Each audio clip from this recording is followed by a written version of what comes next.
This is tape now from WABC here in New York.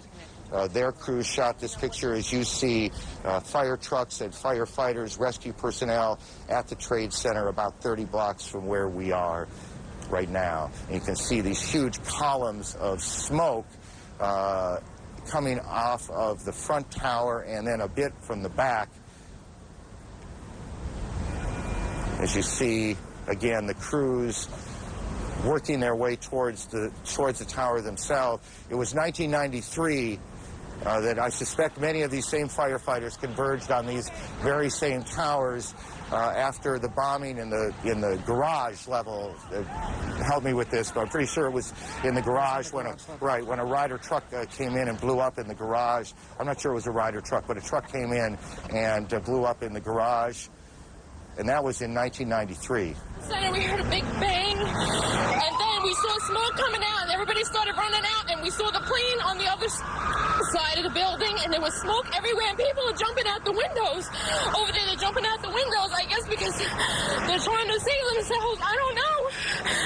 And I don't know, everybody just doesn't know where to go. They won't everything is blocked off. You can't even, they're telling us to get out, but there's nowhere to go. And then I heard that another plane hit, and if you go over by there, you can see the people jumping out the window. They're jumping out the window right now. Oh, my God.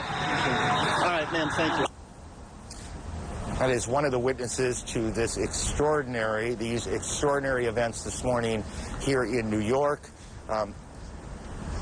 Again, and I know that for many of you, you've heard this a lot, but I think it's important as people join us as they do in moments like this. They are coming in all the time, that there have been attacks in 2 American cities, New York and in Washington.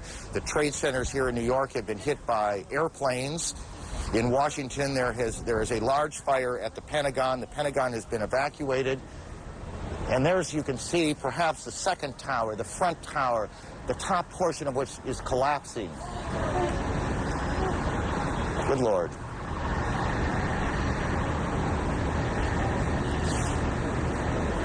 There are no words. You can see large pieces of the building falling. You can see the smoke rising.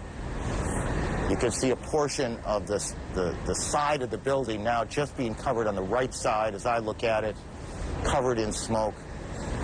This is just a horrific scene and a horrific moment.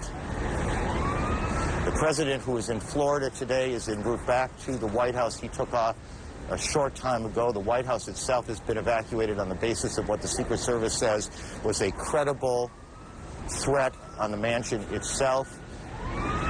We believe now that we can say that portions of both towers of the World Trade Center have collapsed.